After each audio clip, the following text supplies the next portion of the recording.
Hello guys and welcome back to Techyy Anish, and today I'm really pumped up because the biggest tech event of the year, yes, the September California Apple event has just been unfolded and Apple has announced some great new products. So today I'm going to tell you about the top 5 announcements that Apple made. So let's get going. The first product is the iPad. Yes guys, the most popular iPad that sells in US for around $329 got a huge upgrade with the Apple A13 Bionic this time around. This is the same chip that powers the iPhone 11. Yes, it's a 2-year-old generation chip, but this is the entry-level iPad guys, and this is a huge jump over the previous iPad. And this time this iPad also supports the first generation Apple Pencil. So all the apps and all the great fun and features the Apple Pencil brings to iPad, you can enjoy it on this iPad too this time around. Another feature that it borrows from its Pro brothers is the center stage feature. Center stage feature guys helps a lot with streaming apps and FaceTime video calling because it focuses a lot on the subjects in the frame rather than anything else, giving you a very good experience in video quality and all the other streaming apps like TikTok and other apps. This thing is possible by the new 12 megapixel ultra wide lens on the front. And the bonus this time around guys is that this iPad finally starts at 64 gigabytes and not 32 gigabytes for the same price. So definitely this is a strong candidate again for being the most popular iPad. The next product in the lineup guys is again an iPad, but it's the iPad mini. Guys, it's the long awaited refresh to this small sized iPad mini, and this time it has got many new upgrades. The most visually appealing change guys is its design and form factor. The iPad mini now has edge-to-edge displays guys, reducing the bezels from the previous iPad mini. And it has also got those flat sides just like the iPhones have these days now. So it is now in sync with the latest iPhones. Plus it has the A15 Bionic chip instead of the A13 in the regular iPad, making it the most powerful mini tablet of this size. Also USB Type-C has also been added, so now if you want to plug in cameras and other USB Type-C ecosystem equipments or accessories here, you can do that easily. And also for the cellular data, this thing has 5G support too.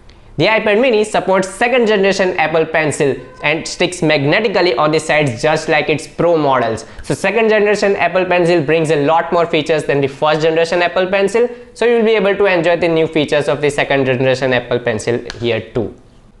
But for me, I just love the new design and the new 8.3-inch display in the same size of the previous generation iPad mini. Because of its new design and form factor, this looks sexy. And the third product guys is the Apple.What Series 7, and here again the main new feature is its display. Just like the iPad mini guys, the Apple.What Series 7 also goes edge to edge and for the first time brings a curved display on both the edges. This thing really looks stunning. Due to this new design guys, this thing now has 20% more display in the same size as the Apple.Watch Series 6 and around 40% more display than the Series 3. So finally, I might upgrade from my Series 2 to Series 7. Now due to its new design, the Apple Watch finally has a full-sized keyboard for the very first time, and it also has a crack resistance glass with it. It has IP6X dust resistance, so you can take it anywhere you want. And of course the new Apple design language, the flat edges, just like new iPhone and iPads, the Apple Watch Series 7 also has flat edges on all the sides. Few new interesting feature guys, the Apple Watch finally comes with fast charging, so if you are running low on juice, just top it up and it will charge very quickly.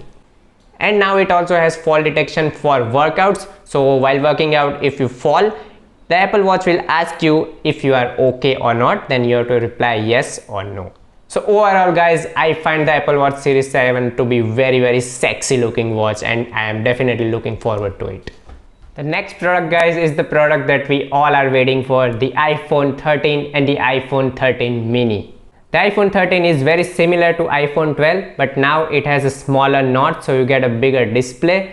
But I think the notch is quite outdated now. And of course the iPhone 13 has the A15 Bionic chip. Now the major upgrade to the iPhone 13s are to the cameras. Just like the iPhone 12 Pro Max, every iPhone 13 model is going to have the sensor shift optical image stabilization, so that's pretty cool. The new iPhones also have cinematic video feature where you can shoot videos like a movie. Basically, the new iPhones have a new autofocusing algorithms which focus on the subject when it looks at the camera, and the focus on the background where the subject looks away from the camera. Another important thing in these new iPhones, it's the improved battery life. Remember the iPhone 12 mini's terrible battery life? The iPhone 13 mini is going to add 1.5 hours more, and the iPhone 13 is going to add 2.5 hours more over the iPhone 12.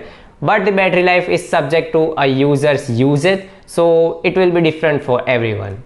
And obviously guys, the final new thing are the new diagonal camera arrangements in the new iPhones, and also the awesome new colors that everybody cares about. And the last but not the least guys, the Pro models of the iPhone 13, the iPhone 13 Pro and the iPhone 13 Pro Max. This new Pro iPhones guys has finally 120Hz dynamic refresh rate. The iPad Pro had already that ProMotion display. That's the exactly same thing that Apple has put into the iPhone for the very first time. Just like regular iPhone 13s, the notch is smaller here, so you get bigger screens, and apart from that, the camera has all the sorts of improvements. So the cameras of the iPhone 13 Pros can now shoot macro photographies without the need of that 2 megapixel macro lens, so that's pretty awesome. And talking about the telephoto lens, the telephoto lens also gets a night mode now. So if you are someone who shoots a lot of zoom videos at night, this will be a really helpful feature to you. Another cool video feature guys is that the iPhones are going to get ProRes videos, and that's going to be a common feature across all the iPhone 13 lineup that is going to come later this year. ProRes video is set to take your video taking experience to a next level by adding improved color accuracy and super sharp videos. The Pro models will also get the same battery gains like the iPhone 13 mini and the iPhone 13, saying 1.5 hour and 2.5 hours respectively for the 13 Pro and 13 Pro Max, so that's also a good thing. And guys, the iPhone 13 Pro lineup has also a 1TB option. Yes guys, this is the first time that a phone is having a 1TB option, and I'm sure that it will cross 2 lakhs rupees here in India, which is just insane. Apple also made some significant updates to their services like Apple TV Plus, Apple Fitness Plus and Apple One, but all these services are basically useless in India. And also iOS 15 will soon hit your phones if you have an iPhone 6s or above, which is great. So that were all the announcements from Apple guys. That is all for this video. If you like the content, please like the video, also subscribe to my channel, and if you have any sort of feedback, then definitely comment down in the comment section below, and also follow me on Twitter. Link is in the description below. Thank you for watching guys, and I will see you very soon.